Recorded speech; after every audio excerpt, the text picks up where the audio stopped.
Okay. Next आपका topic है convergence in a topological space. ठीक है, तो I will take first of all X, let X be a topological space, X be a topological space, right? And I will take a sequence xn, sequence in x. So this is a sequence, is a sequence uh, in x. So xn converges to a point x naught, and this point lives in x. Yeah. If what happens if for each neighborhood, neighborhood is for example ux naught, I will take ux naught, ये symbol जो है, ये जो मैं लेती हूँ, ये वाली सिंबल मैं यहाँ पे राइट साइड पे लिख दूँ आपको कि you x not means neighborhood, neighborhood of x naught in x in a topological space. ठीक है, सबसे पहले ये बात है। So if for each neighborhood x naught, there always exists a natural number.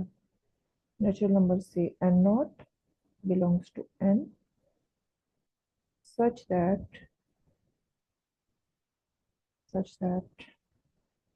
uh, x n belongs to u x naught for all n is greater than n equal to n naught।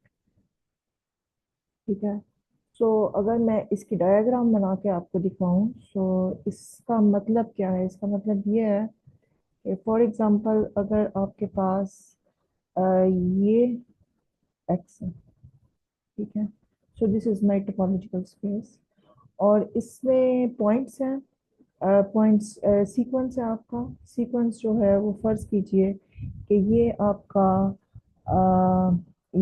X one है, ये आपका x to है, ये आपका x ten है। Okay, here you have your x hundred and so on, and इस तरह से है। और इस तरह से ये जो पॉइंट है आपका, फर्ज कीजिए कि ये जो आपका पॉइंट एक्स नॉट, ये आपका यहाँ है। ठीक है, so this is your x naught. ठीक है, और ये सीक्वेंस जो है ये आपका it lives in the topological space. So for each neighbourhood, ये ज़हन में रखे, whenever I take any neighbourhood I always get a natural number. So ये जो नेचुरल नंबर है आपका, ये डिपेंड करता है इस नेबरहुड पे। सो फर्ज कीजिए कि ये आपका जो है वो इट्स अ सीक्वेंस। सो ये फर्ज करें कि नेबरहुड है आपका, जो आपका नेबरहुड है वो है आपका you x not is it's like that. तो ये आपका नेबरहुड है यू एक्स नॉट। ठीक है, सो यहाँ से इस डेफिनेशन से ये पता चलता है कि ये there exist n n naught. There exist n n naught का मतलब ये है कि x naught, sorry x one, x two, x three and so on, x n naught तक, x n naught minus one and x n naught and x n naught plus one and so on. So ये यहाँ तक अगर आप देखें तो आपका sequence का क्या है, वो फाइनाइट पार्ट है। ठीक है, और यहाँ से ऑनवर्ड आपका अगर आप देखें तो ये इनफाइनाइट पार्ट है। सो कहने का मतलब ये है कि अगर आप कोई भी नेबरहुड लें तो आपको एक ऐसा एन नोट मिल जाए कि सीक्वेंस का जो इन्फिनिट पार्ट है वो इस नेबरहुड के अंदर हो। ठीक है, और जो सीक्वेंस का फाइनाइट पार्ट है that can live outside the neighbourhood. इसका मतलब ये बिल्कुल नहीं है कि सारी की सारी टर्म्स जो है नेबरहुड के बाहर हो सकता है कि इनमें से कुछ टर्म्स जो है वो नेबरहुड के अंदर भी आ जाए, लेकिन ये कंफर्म है कि एक्स नोट से ऑनवर्ड जो है वो आपकी सारी की सारी टर्म्स जो है इस नेबरहुड के अंदर हो। फॉर एग्जाम्पल अब मैं नेबरहुड फर्ज कीजिए चेंज कर लेती हूँ अपना, जैसे अगर मैं अपना सेकंड नेबरहुड अगर देखूं तो इस नेबरहुड के करस्पॉन्डिंगली मेरे पास क्या था, एक्स एन नोट था।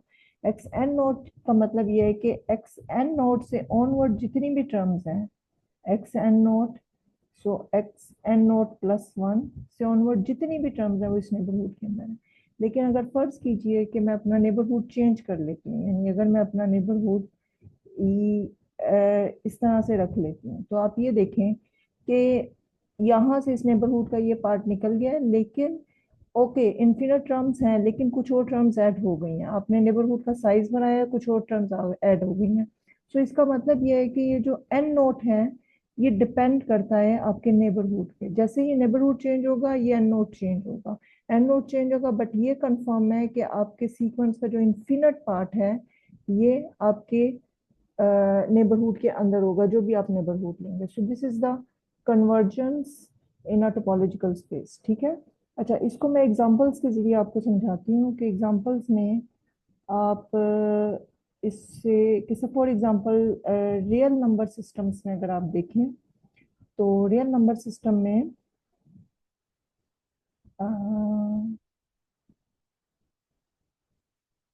रियल नंबर सिस्टम में ओके, नेक्स्ट वीडियो में मैं आपको इसकी एग्जांपल्स के जरिए समझाऊंगी कि किस तरह से आप